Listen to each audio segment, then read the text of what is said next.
Well, nothing says leading up to Christmas more than an alien possession. We finally got the first teaser trailer for Steven Spielberg's highly secretive, highly anticipated Alien flick in 2026, and we now know it's called Disclosure Day.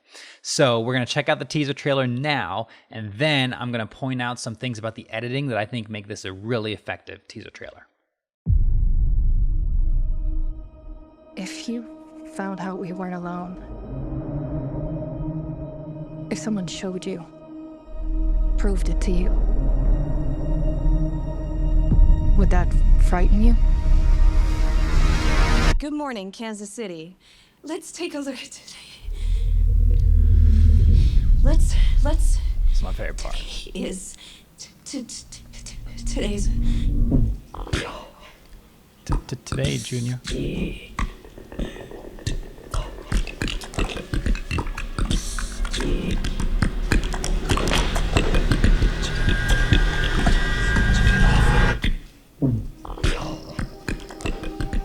Chills, boy. People have a right to know the truth. It belongs to 7 billion people. What is it? You won't believe me if I told you. So I'm gonna show you. What are you gonna do? Full disclosure to the whole world. All at once.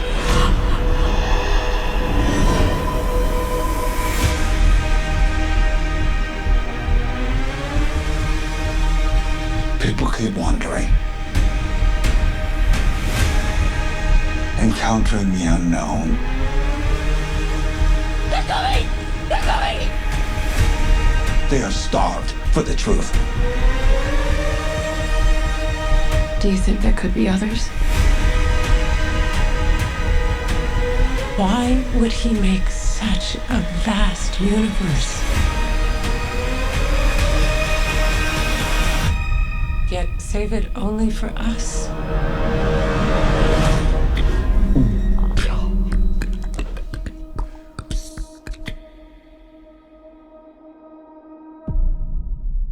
All right, so there we have it. Steven Spielberg back at it again. So I really like this teaser trailer, and there's a few things about the editing that I think really make this work well. And so I'm going to organize my thoughts kind of in like category, and we'll go from there. So the first thing that I want to talk about is the sound design, the efficiency of the sound design.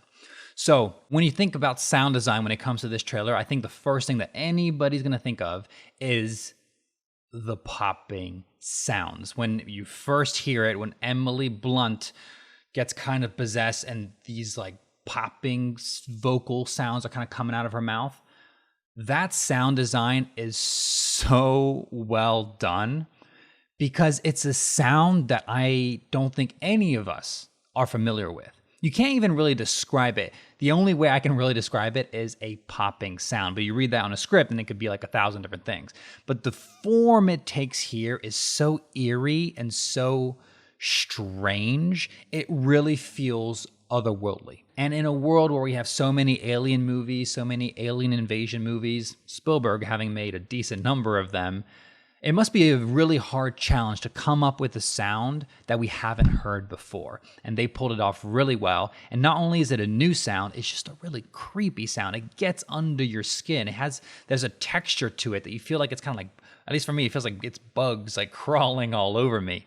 And I think that's kind of also a motif in the movie because Emily Blunt seems possessed from within by this thing. So in my opinion, the sound really nicely kind of mirrors that possession that I feel like is happening here. Also, I want to mention that that little demonic voice that's creeping in, embedded in the popping.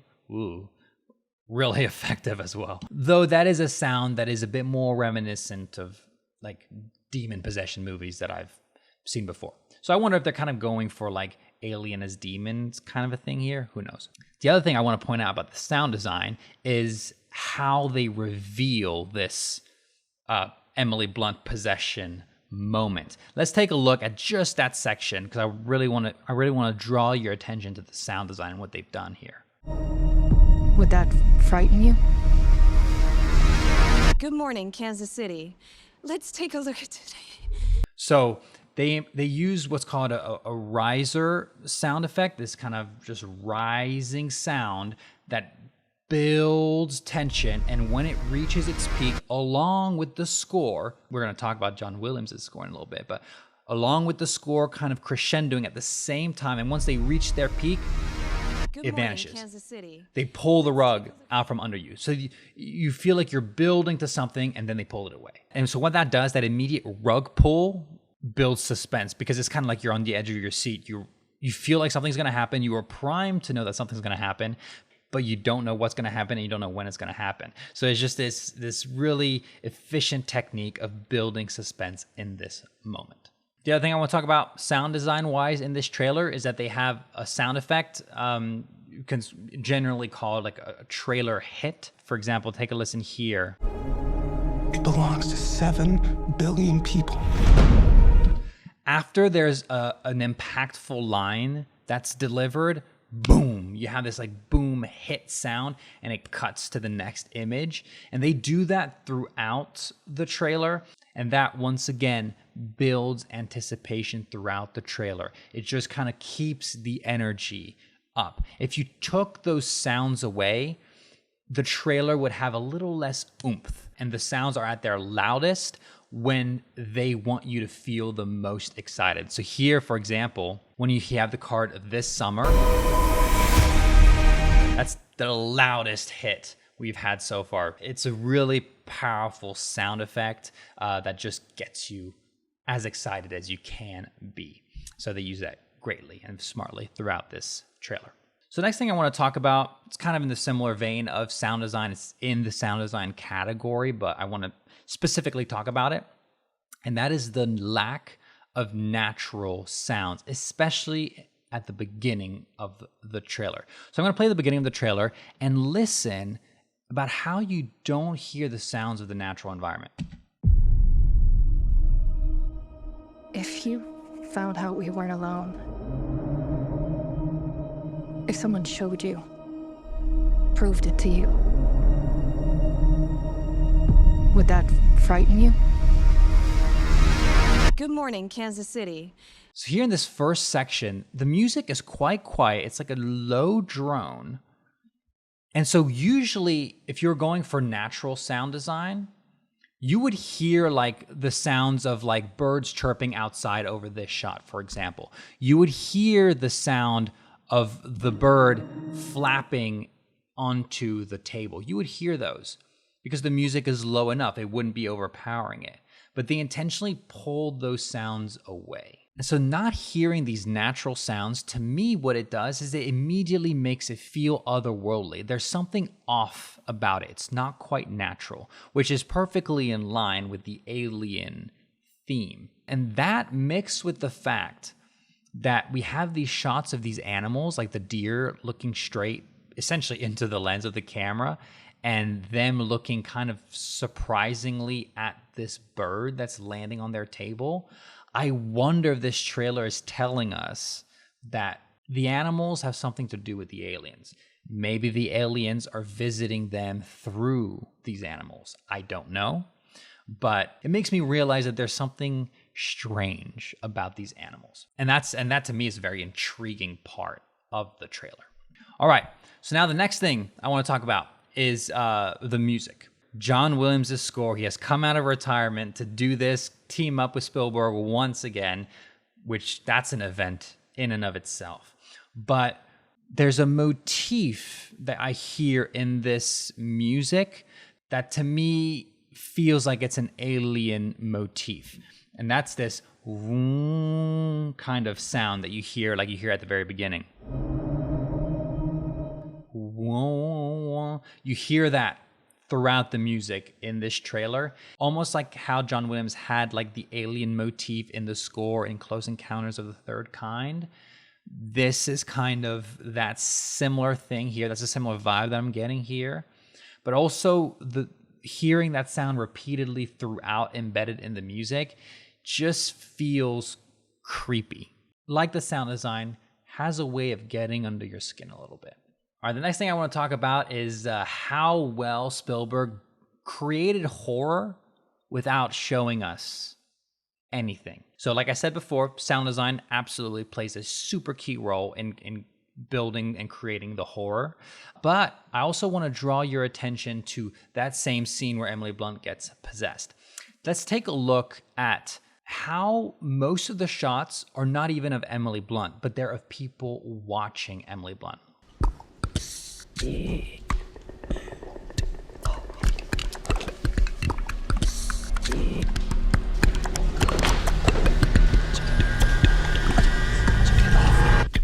So in that whole section, we're on Emily Blunt for just a little bit, and then the rest of it, as this stuff is happening to her, we're watching other people watch her and seeing the fear and terror on their faces as they're seeing this clearly for the first time, to me is what creates the horror in the scene. So just a really cool example of how the horror doesn't have to be coming from what's actually happening. It can be coming from how people are reacting to what's happening.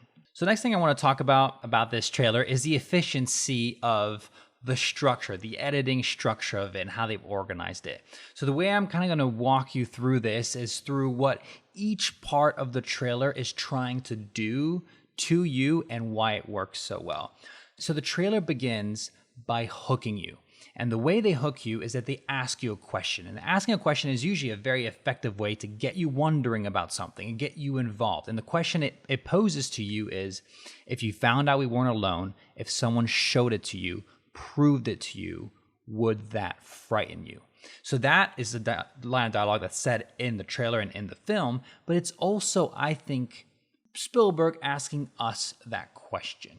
If we found out that we weren't alone, if someone showed it to us, him, and proved it to us, him, would that frighten us? And that's a really effective way of getting you invested from the get-go.